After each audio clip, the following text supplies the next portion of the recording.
Hi, everybody, and welcome to your monthly reading by sign. We have two left. Next is Aries. Thank you for your patience while we get these completed. It's been a hectic June already, and we're only 1 week in. So, I hope you all had a good full moon.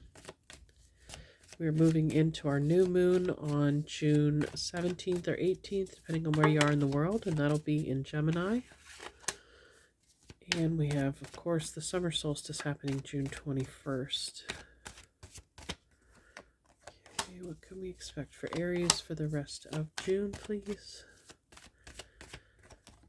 Check out your sun, moon, rising, and Venus signs if you like for the more complete view of the month. Underneath the deck, we have the Queen of Coins. That's a good start. So Capricorn, Virgo, or Taurus, this could be you or somebody you know embodying these elements this month, but still in the sign of sidereal Taurus until June 15th. Just could be feeling abundant, very Venusian, enjoying the finer things in life. Let's see what else is going on. We have the High Priestess. And we have the Two of Wands. So now we have two twos and 11-11. And there's even two windows here, but it's like a path leading to two choices. And that's Mars and Aries there, so your sign showing up. The sign of taking action. And then we have the Five of Swords. The Six of Wands. The Hanged Man. And Death. Okay, well, we started with Major Arcana. We're ending with two Major Arcana here. The Hanged Man and Death even coming in sequence there. So we did have the full moon in Scorpio in sidereal astrology.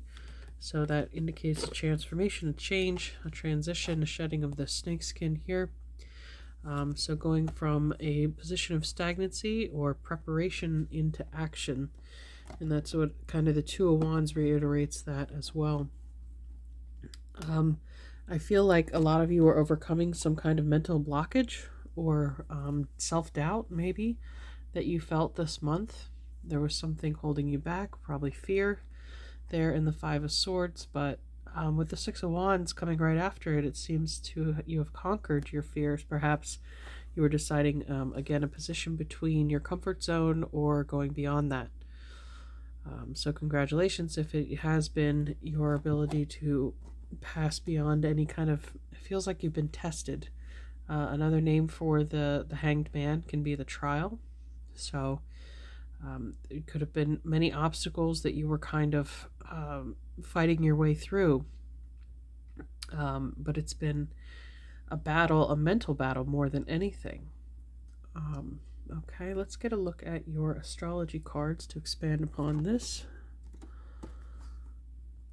It almost looks like, you were waiting for a sign there with the High Priestess. Your intuition to tell you when the timing was right, when it was best for you to jump in or out of a situation.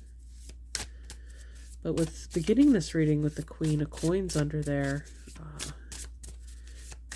again, that echoes the positive outcome of the Six of Wands, feeling victorious. Like you made the best decision for yourself. Underneath this deck, we have Pluto, the ruler of Scorpio, transform and change. So again, taking the high road, it feels like. Taking the road less traveled. Then we have House 9, spiritual growth. Okay, that's Jupiter energy expansion, and here we have Jupiter in Leo.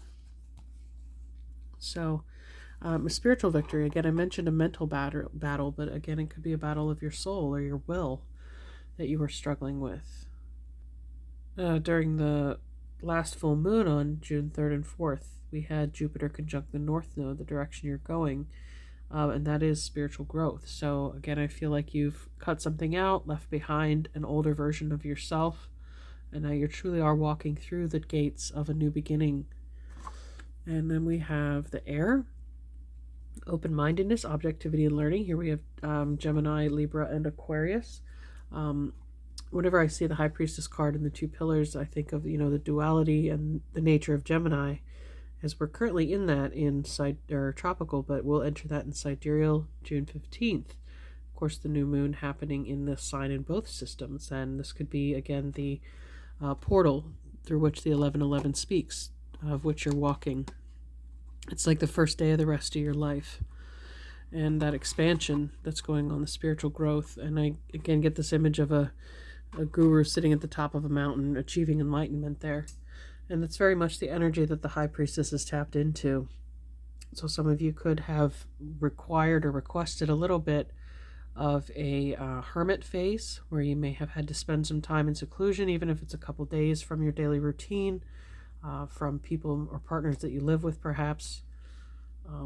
But I think that's what ultimately led you to the best decision for yourself, in which you got this clarity that kind of pushed you towards that change.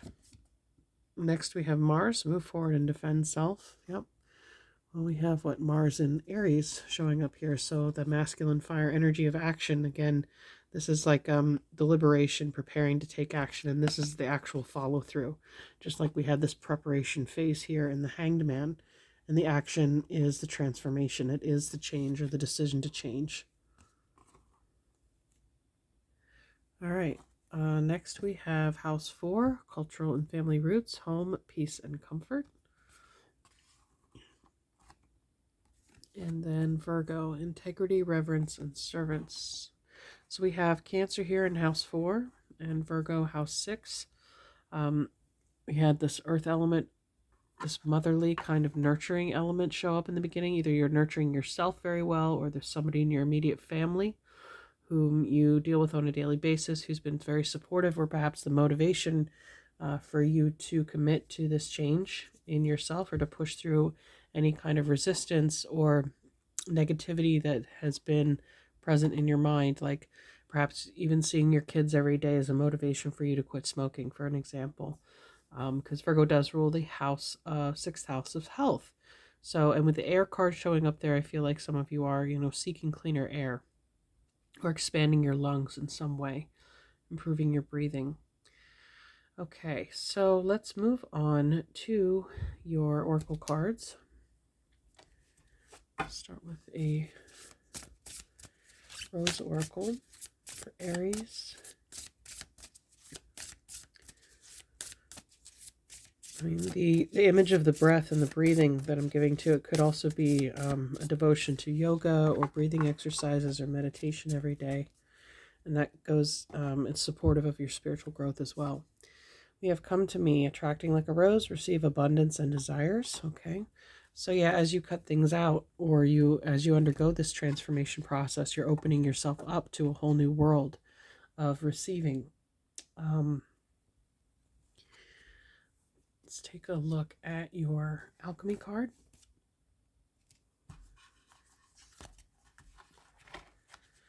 You'll have to forgive my voice, as it seems I'm either fighting a cold, or I'm also in an area that's being affected by the wildfire smoke in North America. So I don't know if that's also having an effect on, and maybe that's why the air and the reference to the lungs came up. But all right. Oh, that one's jumping out. Let's see what it is. Aether, the void.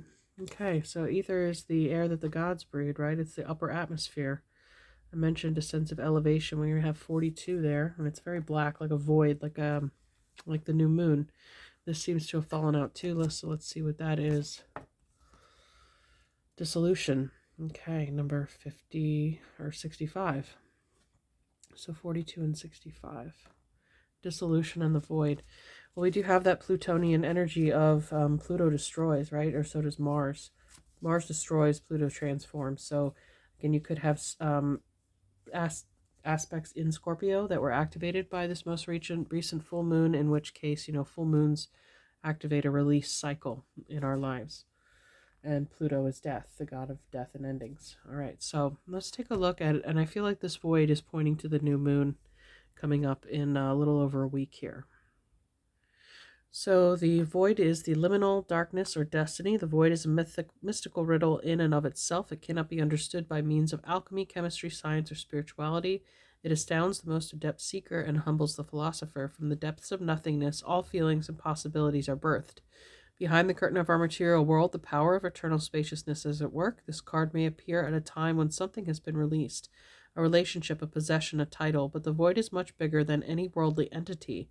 When an alchemist approaches the void, destiny shifts in the darkness. Like magnets, you are drawn to it as it is drawn towards you. And it's interesting that the Rose Oracle card says, "Come to me, attracting like a rose, receive abundance and desires." Meditation is critical at this time. Just sit and breathe, surrender to the vastness. More the reference to the breath that I was getting to. There is an electricity between you and the void that is sacred and timeless. From its center, everything is born. Go deeper. Watch the movie The Neverending Story. This movie keeps coming back into my life. I don't know why, but it's coming in as a reference. But the nothing, that is what they're talking about. If you're not familiar with the story, I'd suggest you go watch it. It's a movie from like 1984. It's still pretty great themes and symbolism you can draw from it today. But this boy, after everything is destroyed, and it's funny we have dissolution here in Pluto, that the boy is able to speak this fantasy land back into existence after it's been destroyed by the nothing. So the void may be interpreted as a God-sized hole. We are tempted to fill the absence with something, anything, but the alchemist knows the work is to wait and observe. Perhaps what that mental struggle was, like some kind of trying to fill the void, but it's like, well, you've tried to fill that hole with so many things in the past with the same thing, whether it be relationships or substances or food or gambling or whatever it is, some kind of hole that you were trying to fill. But it's not a matter of taking action, but rather of resisting and observing and seeing what comes from it. Just allowing that space to be. Or maybe you lost a relationship. That's what the Five of Swords is. If there was a breakup, it's don't fill that void right away with something to pacify yourself. All right, so as an image, the void is a powerhouse. Use it as a point or focus in spiritual practice, in contemplation, or as an inspiration for creative work. Okay, so perhaps I should have read this in reverse. Like dissolution comes before the void, obviously. So let's take a look at that. Okay, the title of this card is Surrender, Dissolving, or Formlessness. Solutio is the great alchemical operation of water. It represents the form becoming formless, that which is solid dissolving into liquid. And what do we have in Scorpio? It's a water sign. We have Cancer showing up here in the 4th house, which is water. We have the Hanged Man ruled by Pisces and Neptune, which is water. So again, this summer solstice coming up too, things could just be dissolving for you at that time. All right. In many alchemical texts, it is the first operation and summarizes the heart of alchemy, as in the axiom solve et coagula, dissolve to unite. For our purposes, it is important to know Solutio involves a dissolving of definitions, identities, and labels. The strongholds of the ego drown in the emotional realm of water. We dive back to the beginning, the prima materia. This operation is humbling and disorienting, and oftentimes feels as though the self we knew has disappeared. Who are we now? How will others describe us? When these questions are afoot, the alchemical magic of Solutio is underway. By surrendering to the waves, we unite with the primordial essence and return to our deepest self. That does even go along with the image of the Hanged Man, diving into the depths of the subconscious. There's a lot of reflection going on here. Maybe that's the reason for the hermit time or the ascension up the mountain, in order to get a higher perspective or clear air, or get above the noise of your life in order to discover, bring you back to your truth. And I mentioned in the beginning a dissolving of a former self. Something didn't align with you anymore. It had to be cut out with the Five of Swords. Okay. Let's see. The side notes say water is always in motion, much like our emotions. Solutio requires us to let the tears flow, to soften the edges, to soak in the healing waters of our feelings. If this card appears with the drowned king, take note. Both indicate the ego is ready to be surrendered to something greater than itself. Hang on for the ride. I keep getting this reference back into the Hanged Man in my mind. So this self is in essence, even there's the bird diving into the cup, right? There's something ready to be taken head on, to be, there's diving deep going on within here. So it could be some shadow work with the void being there, the blackness.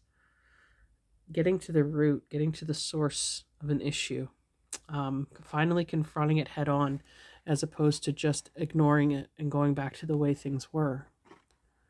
And with the high priestess there as well, that's the intuition, getting in touch with higher consciousness, the self. She guards the gate of the unconscious, right? So there is a piercing of the veil, a going beyond what you see normally on a day-to-day basis. There's a deep exploration. Some of you could be seeking counseling or hypnosis of sorts. But again, let's remember the end result is transformation. The end result is victory. Victory over the shadow. Okay, let's take a look at your archetype card to accompany these.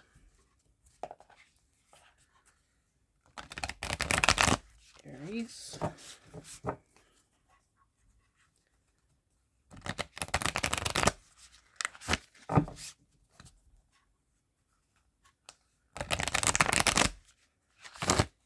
It's like pulling up the weed from the root, as opposed to taking the weed whacker out and just knocking it back down.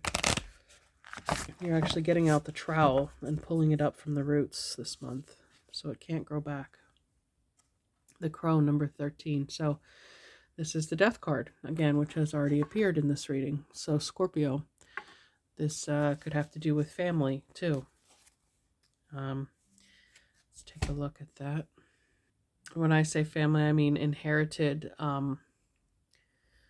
perhaps karma, something that's been a part of the bloodline for generations. So the crone is the witch, the old woman, the sage. The crone has seen it all. Nothing frightens or surprises her. She is in the final manifestation in the feminine trifecta of Maiden Mother Crone. In her long life, she's witnessed endless cycles of death, sex, failure, rebirth, conflict, and regeneration, giving her the ability to rise above the world of duality. She laughs at notions of good or bad, right or wrong, as she has seen the earth churning, smoldering, taking life and giving life. The crone energy accepts everything in, devouring beauty and suffering with the same mouth, using their energy to reveal hidden secrets and knowledge. Her energy resides in all of us, though it is feared by most for its power and unconventional relationship with death and the macabre. Awakening the crone is dangerously rich and unapologetically magic. So it has a very strong relationship, too, with the High Priestess card that we saw. I mean, she laughs at duality, good and bad. The High Priestess sits between the pillars of duality. She integrates, and perhaps that's what the shadow work is for, the integration of the shadow, the acceptance of the wholeness of self.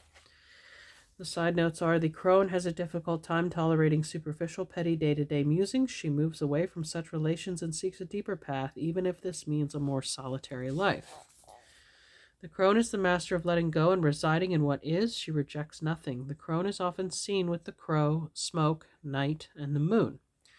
Well, if you're much like my area, it's interesting that we're being engulfed by smoke at this time. So, yeah. Let's take a look at I want to get a Journey of Love card. And actually a Goddess Guidance card, because we have the High Priestess, the Queen of Coins, and now the crone showing up. There's very strong feminine energy as part of this reading. Let's see. There's a goddess that has a message for you, Aries. Well, both you and Scorpio are ruled by Mars, so you have that tie to Scorpio already. And you are the sign of new beginnings, and Scorpio is the sign of endings. All right, so we have two here. White Tara, sensitivity. You're becoming increasingly sensitive. Avoid harsh relationships, environments, situations, and chemicals. Okay. And that can certainly help you. Maybe that's the message, too, about cutting things out of your life that you may have voluntarily exposed yourself to, that were bringing down your vibration or interfering with this process, or acting as a distraction from the work that needed to be done. And then we have quiet time. Take some quiet time alone to rest, meditate, and contemplate. Okay, so I brought that up with House 9, with the spiritual growth, and the air card as well, clearing the air of your mind, and the aether being the higher realm of air. So Now for, Scorpio also does rule the realm of poisons too. Think about the toxicity of a scorpion tail or a snake bite. So this could be a sign to detox too, with white Tara being there and the sensitivity to substances. We have the light field, number 63. All right, you are very open to the other side. The veil that separates the worlds is very fine for you. That's what I was feeling in the High Priestess. I mentioned piercing the veil there. Okay, for there is much love in your heart, and love exists beyond all barriers, including those of time, distance, and even death. If you wish to communicate with those who have passed on, do so through your heart. If you want to communicate energetically with your beloved, even though you are separated in physical location, then you can do so now. If your psychic abilities are opening and you need confirmation or reassurance, accept this message of guidance as being such. Those who have passed can be received fully and peacefully into the light, and your love guides them home. The message that you sense in your own heart that comes from unconditional love that uplift and reassure can be trusted. The light is so close to you, beloved, it surrounds you as glow from within. This oracle brings you guidance that you are connecting with a field of awareness that is real, and that you are protected by light as you do so. It is confirming that there is nothing for you to fear, and that those who have passed on or will pass on in the future will always be safely held in love. It is also confirmation that there are very real bonds that connect you to your loved ones, past, present, and future, that are beyond the confines of time and space. Okay. Finally, I'm going to get some angel cards for you.